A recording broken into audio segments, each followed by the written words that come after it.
This is a really neat idea.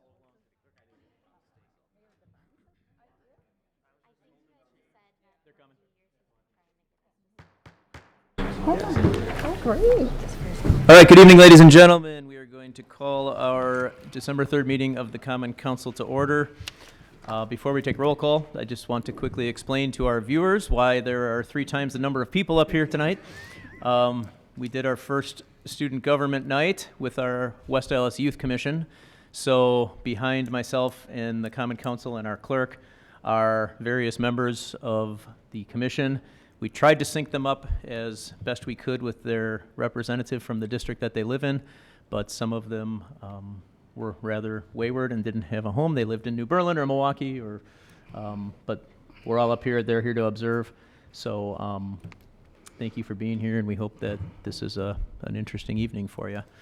That being said, I will ask our clerk to call the roll. Alderperson Rowe. Here. Stefanski. Here. Vitale. Here. Weigel. Here. Barzak is excused.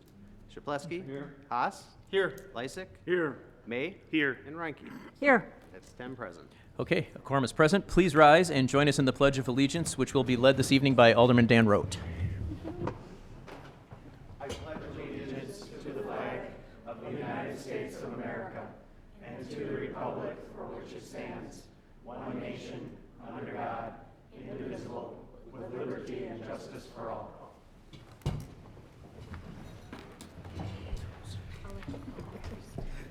Okay, we are going to move on to item D on our agendas this evening, public hearings. We have one public hearing this evening. I will ask the clerk to read that. Resolution to confirm and adopt the report of the city engineer containing the schedule of proposed assessments for improvement of West National Avenue from South 76th Street to South 82nd Street and portions of intersecting streets by concrete reconstruction, sidewalk repair, driveway repair, widening, narrowing of pavement, storm sewer relay, sanitary sewer relay, water main relay, building services, utility adjustments, and storm under drain. Thank you. Mr. Daniel. Thank you, Mayor Devine. Okay, this is the public hearing for National Avenue, as he said. Here's the procedures we're going to follow. I'm going to talk about the scope and the costs, and I'm going to talk about the assessment rates and methods of payment. Then we'll have a time for comments from citizens and council members. Then the project will go down to the Public Works Committee for discussion and possible vote, and then it would come back here to the full council for a final vote. Here's the project limits that we're talking about from 76th Street to 82nd Street. So 76th Street would be open at all times. It's not going to be affected by this. This is a aerial photo taken from 1949 that shows the 1941 brand new concrete pavement that was installed. That concrete pavement is still underneath there. It's still there 78 years later. It's still in service. So then in 1986, we came along and it didn't look so good anymore, so we resurfaced it, put new asphalt over the top of this concrete. That's still the 1941 concrete. So that asphalt that's over the top is now 33 years old and doesn't look so hot. So this is what it looks like now. We have severe pavement deterioration. This is what we call alligator cracking because it looks like the back of an alligator. Here's some more pictures. DPW has tried to fill the cracks, but there's too many cracks to fill anymore. So routine maintenance is very difficult, very expensive. And not only the road, but below the road, the sewers are in disrepair. We're going to put in a new water main. The existing water main is from 1906, so that's 113 years old. That means that is the original water main that was put in when the city incorporated, and that water main has never been replaced until now. We'll also be replacing new copper water service pipes up to the lot line, getting rid of some of the lead that's in the water services. We're going to put in some new storm sewer and then laterals to each of the properties. The storm sewer's from 1940, what there is of it, and that means that's about 79 years old. We're going to put in new sanitary sewer. The existing sewer goes back once again to the beginning of the city in 1906, so that's 79 to 113 years old. And then we're going to be replacing all the light poles with a new lighting circuit, electrical circuit, and light poles as well. We did do a traffic study on this segment. What we found is that there's about 14,000 cars a day.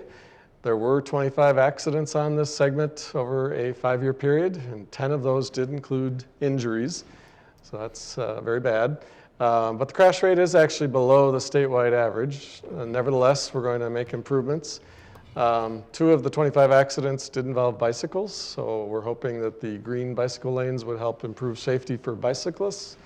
And then we're also putting out the bump outs at the intersections, which should shorten the distance for pedestrians to cross and should improve safety for pedestrians as well.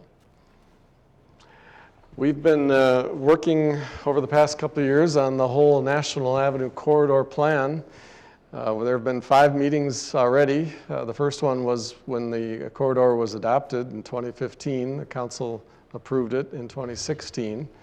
Then for this specific phase of National, we've had 2 meetings already in 2017, 2019, and then we have the meeting tonight. And then there'll be one more meeting in February of next year to talk about detours and phasing and just the specifics of what's going to happen during construction. So we'll have a neighborhood meeting in this room that people can come and see the details on detours and so on. The finished project will look very much like the one that we did, the two phases we've done from 70th to 76th and from 92nd to 95th with the brick terraces, the trees, the green bike lanes, the landscape areas, benches. Here's some pictures of those things. So very similar streetscaping, landscaping, decorative lights, trees, green bike lanes. Here is the cost of the project. It's about $3.9, almost $4 million. So $2 million of that is the pavement. The streetscaping, all those decorations I talked about are about $500,000. Street lighting's $156,000. Sanitary sewer, $370,000. Storm sewer, $425,000. And then water main, $409,000. The funding for this is mostly coming from the federal government. We got a grant that's covering 51%. Then the general fund, which is the citywide property tax, is paying 21%. The special assessments that the property owners are paying is only about 5%. The sanitary sewer utility funds are 10%. So that's a citywide fee. The storm sewer is being paid for with the stormwater funds. That's about 3%. That's a citywide fee. And then the water main is being built with the water utility funds, about 10% of the cost, which is also a citywide fee. So here's a sample special assessment for a 40-foot lot. The assessment rate is $62.21, so that comes to $2,488. There are a few people with driveways. If they do have a driveway, they do pay $7.77 per square foot in addition. The bills for this would not be mailed out until March of 2021, not 2020, but 2021. After the project's done, that following year we would mail the bills out. And at that point, you would have your option between a lump sum payment or a 5-year plan or a 10-year plan. If you choose the 5 or 10-year plan, there would be 4% interest. So here's what the payments would look like. The first year in 2021, it would be $348. That's for the whole year. And then in the 10th year, 2030, you'd pay $259 for the whole year. Why do we special assess? Well, we have been doing special assessments for over 110 years, even up to 100% of the cost in the past for a new street, because the property owners enjoy a unique benefit from having this improvement directly in front of their property. So state law has always said that they can be assessed because of that unique benefit that they derive. Now on this job, I already said that the special assessments are actually only 5% of the total cost. The assessment rate is $62.21 per foot for all residential properties anywhere in the city, no matter how wide the street is or how high the traffic volumes are or how high the actual bid prices are. Everyone is treated equally. So if you live on a little cul-de-sac that's only 30 feet wide, you still pay $62.21. If you live on a busy street like National with lots of traffic, you still only pay $62.21. There's no difference. For over 110 years, Wisconsin law has allowed for special assessments, like I said, and there have been a lot of court challenges, and judges have, in over 100 court cases, ruled that this is a fair and reasonable method to recoup the cost of these projects. So it has definitely stood the test of time. Another reason we special assess is that it's the only way to ensure that tax-exempt schools, churches, charities, hospitals, county parks, utilities, railroads pay their fair share too. No one is exempt from special assessments, even though there are 430 properties in the city that do not pay any property taxes.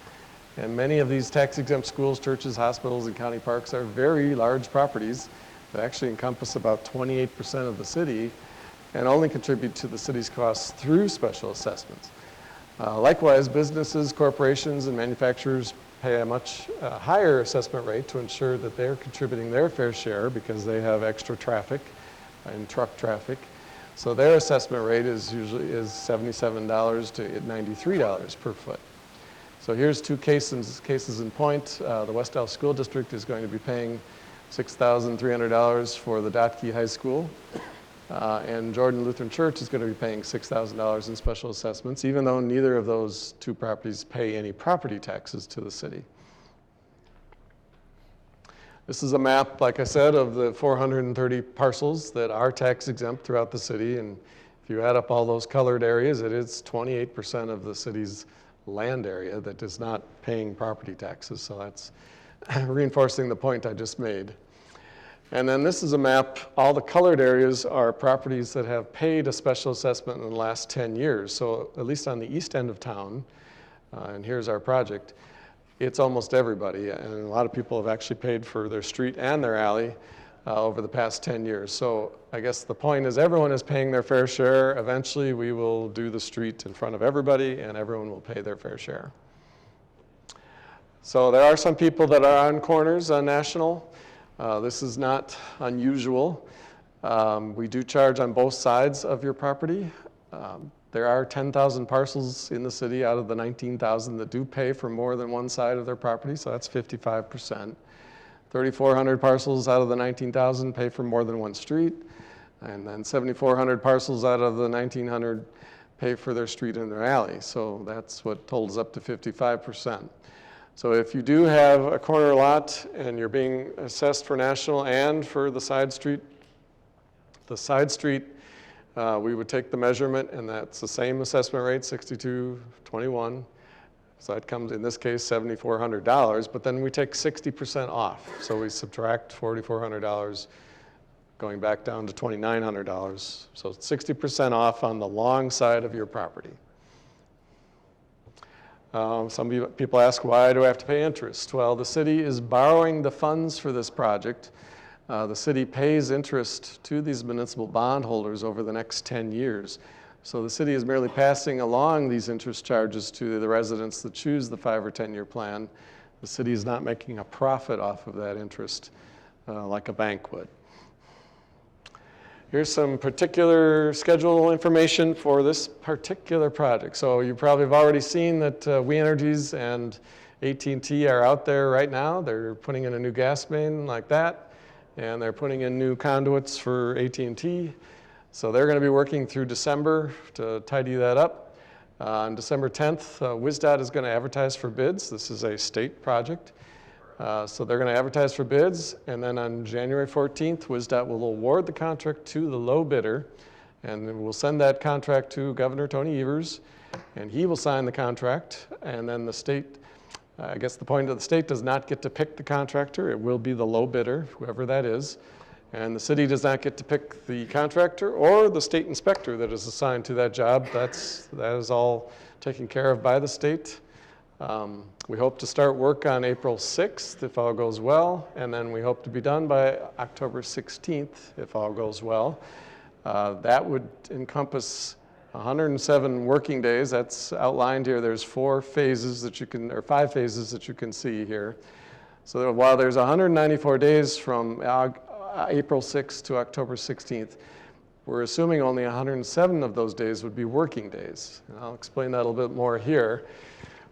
So the work would take 107 weekdays out of the 194 calendar days. That's 55%. The state contracts do not require the contract to work overtime or on weekends or on holidays. So that's 57 days right there that they won't be working. Or at night, or when it is raining, and we're assuming about 30 days of rain over the summer. Since this, if we required that, it would dramatically increase the price of the work, and we're trying to keep our prices down. Furthermore, 50 of those 107 days, or about 47%, is going to be work that's taking place underground, so it won't really be visible to the casual observer. So if you come home from work at the end of the day, you may only see changes to the project site on about a third of those days because the work that they did that day would have been buried and you wouldn't be able to see it. Likewise, the contractor will have work. Most contractors have work in other cities. So if they have to make up time, maybe they would work overtime to keep up with that October 16th deadline, because they know that if they go past that, they will have to pay $2,000 per day to get, if they don't finish by October 16th. So this is all calculated based on the work.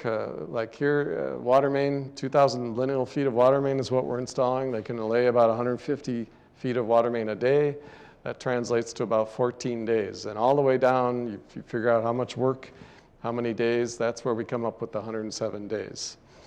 So, a little more information on state contracts. The state contract states that the contractor is solely responsible for the means, methods, techniques, and sequences and procedures. So the contractor is in charge of his schedule. The city is not directing them. The city is not working or performing as their foreperson, not working as their foreperson. We're not directing them what to do on a daily basis. The contractor is responsible to do that work. The state does have a performance bond and a bid bond as well to guarantee that the work is done. So we do have insurance if the contractor doesn't meet the deadline or get the work done.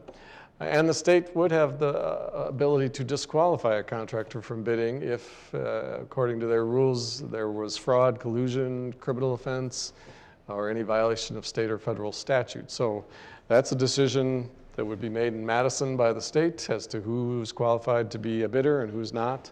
The city will not have any say in that matter. Here's the detour that we're proposing. You'll be able to go up 84th Street in Greenfield and back down 76th Street. Fairly simple detour.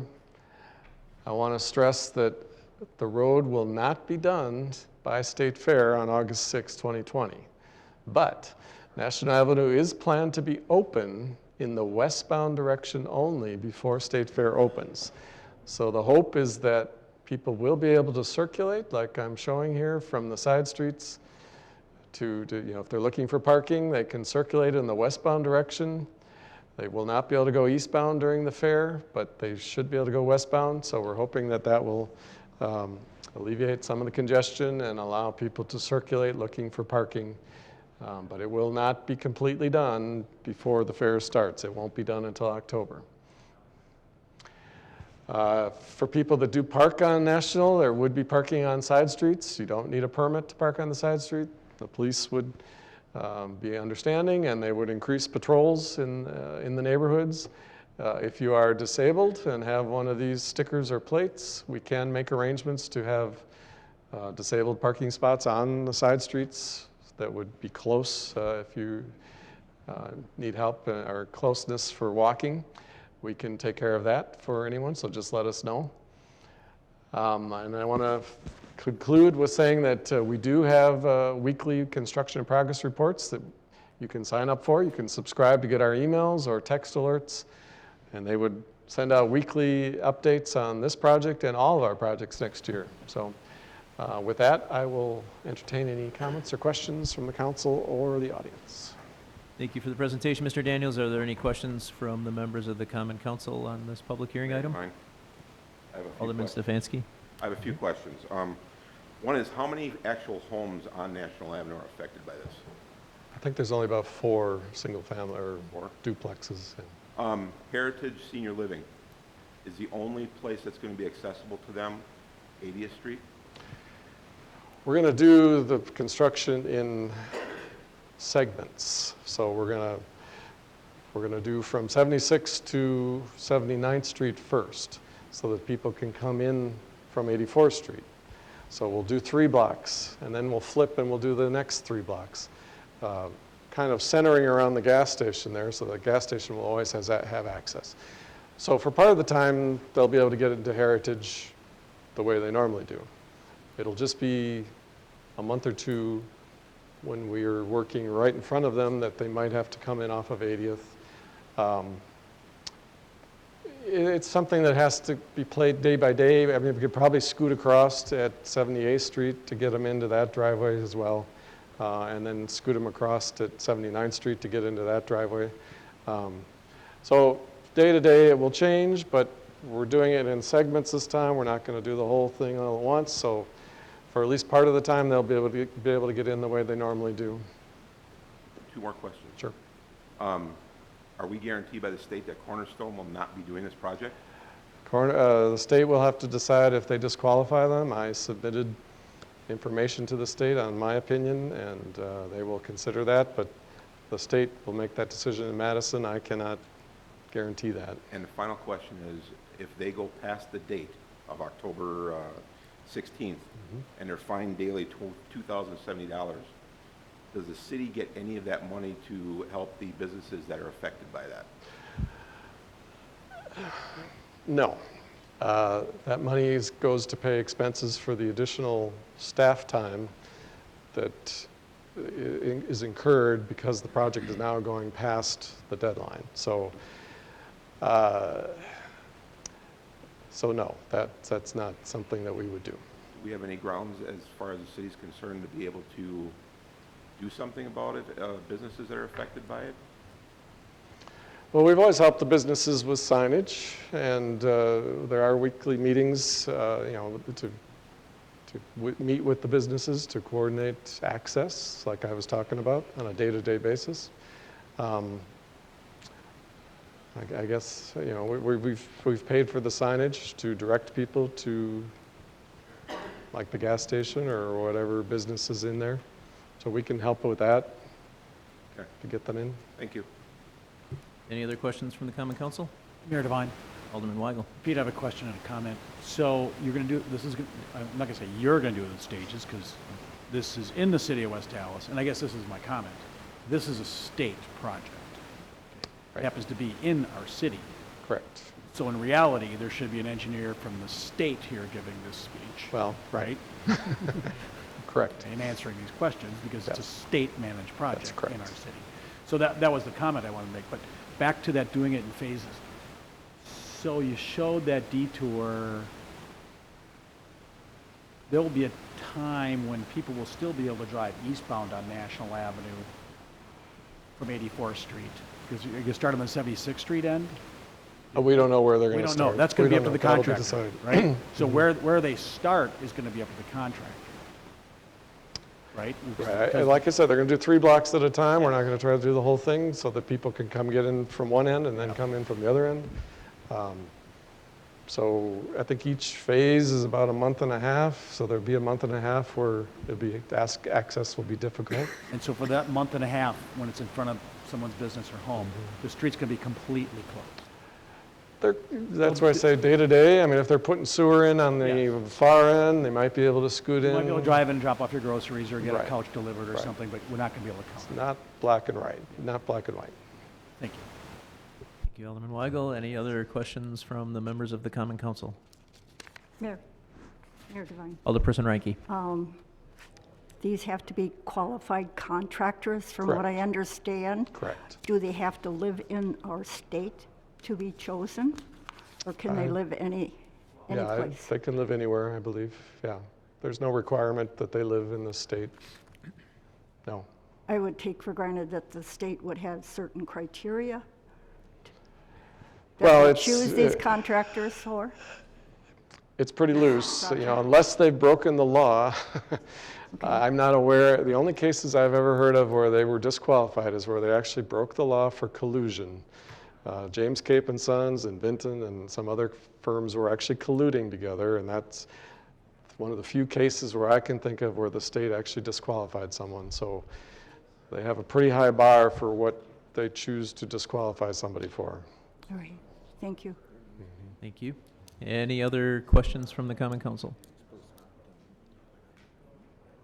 Okay, seeing none, are there any questions or comments from the members of the audience? If you could come up to the microphone, please, and give us your name and address.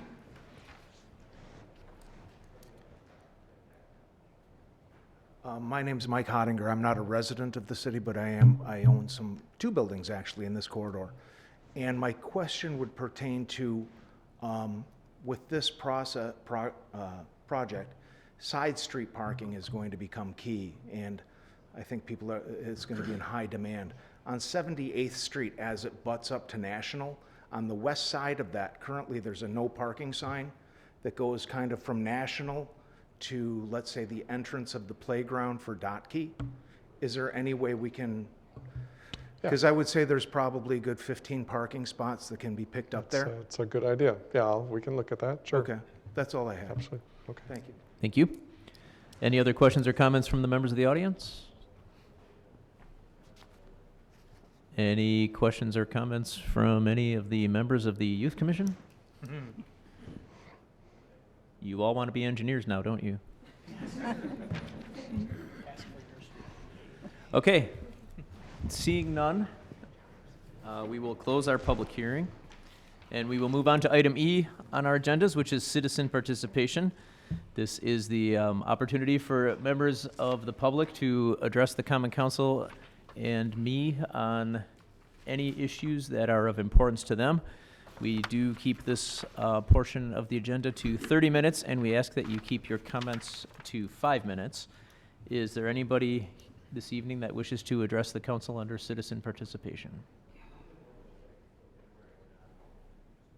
Seeing none, we will close citizen participation, and we will move on to item F, which is the announcement of our recess committee meetings. The room numbers for our standing committees are listed on the top of page 2 of your agendas. I'll move on to item G, the mayor's report. I want to quickly congratulate, we have a new coffee shop in town. Alderman Weigel and I helped welcome them. They are at 1205 South 70th Street in the school district building. Vita Coffee Shop. They are hoping to have sandwiches soon, but right now they have baked goods and Houseplant Coffee. It is run by a group of students through a program through Marquette University. And then I just want to remind everybody about all the holiday events coming up this weekend. On Friday and Saturday, we have the Chris Kindle Market at the West Allis Farmers Market. That's Friday night and Saturday during the day. On Saturday afternoon, we have the tree lighting and the parade through our downtown. And on Sunday morning, there is a pancake breakfast put on by the West Allis firefighters, benefiting a couple charities, and that's at Station 2, which is on 67th Place. That starts at 8:30, 9, starts at 9. So there's a lot of information, a lot going on this weekend. I believe the Historical Society also has their open house on 84th and National on Sunday afternoon. So it's going to be a busy one, a lot of people buzzing around. That concludes the mayor's report. Do we have any reports from the alderpersons this evening? Mayor Devine? Alderman Weigel. Thank you. In the past, I think most of you have heard me talk about the dog park project that we've been working on for like the past 15 months. I'm very proud to announce that we've finalized the date for the ribbon cutting and the grand opening. It will be 11 days from now on Saturday, December 14th at 10 a.m. If you're not familiar with where the dog park is, the main gate that's going to be opened first, which will be at the ribbon cutting, is on essentially like 112th and Hayes. So if you can picture where Rogers Memorial Hospital is on Lincoln and 111, go south from Rogers around there, Hayes dead ends back there by Lincoln Contractor Supply. There's no dedicated parking lot there yet. That may happen in the future, so it'll be on-street parking. I'm sure the mayor will be there. We're trying to put together a little bit of an event. So the dog park will be free for the remainder of the year. The dog park for a month. And we're still exactly settling on what the fee is going to be for next year, but there will be a discount for West Allis residents. The dog park will be open from dawn to dusk, essentially, 365. It's project I've kind of shepherded through, and I want to thank all of the volunteers that helped, staff, the other aldermen that have helped. Businesses really stepped up. West Dallas Community Improvement Foundation all helped. And again, we're glad to see that this is coming to fruition. Thank you. Thank you very much. Any other reports from the alderpersons? Mayor Devine, Alderman May? I just want to let everyone know that this coming weekend, actually this Thursday, Friday, and Saturday at 7 p.m. at Hale, Frozen Junior is going to be put on by the Lane Patriot Players, and there's a certain alderperson who sits over there whose daughter is one of the stars of the show. My daughter is also a star in the show. So anyways, it's a lot of students actually from the 3rd and 5th District who participate in that. They've been practicing since September, and we'd like to see full audiences. So 7 p.m. this Thursday, Friday, and Saturday. And lastly, I know Alderman Barzak's not here, but I wanted to wish him a happy birthday. Thank you. Thank you. Any other alderpersons' reports? Mayor Devine, Alderman Lysick. I move for approval of the minutes of the Common Council meeting of November 19th, 2019. Second. There's a motion and a second. Are there any changes or amendments to the minutes? Seeing none, all in favor? Aye. Anyone opposed? The minutes are approved. I'll move to item J, items not referred to committee. I will ask for a motion to place item 3 on file and send items 4 through 7 to the city attorney. So moved. Motion by Alderperson Reinke, second by Alderman Weigel. All in favor? Aye. Anyone opposed? Motion carries. Moving to item K, our standing committee reports, license and health, Alderman Chaplesky. I will be reading those out after recess meetings. Thank you. Mayor Devine, Alderman Lysick. I move that we stand in recess until conclusion of the committee meeting. Second. There's a motion and a second, and just so all the youth commissioners know, this is where we are going to break into committees in the room we were in for the social and for the regular meetings that we have, so you're welcome to attend those if either of that set looks appealing to you, or you're free to get out of here. All in favor? Aye. Anyone opposed? We are still in recess.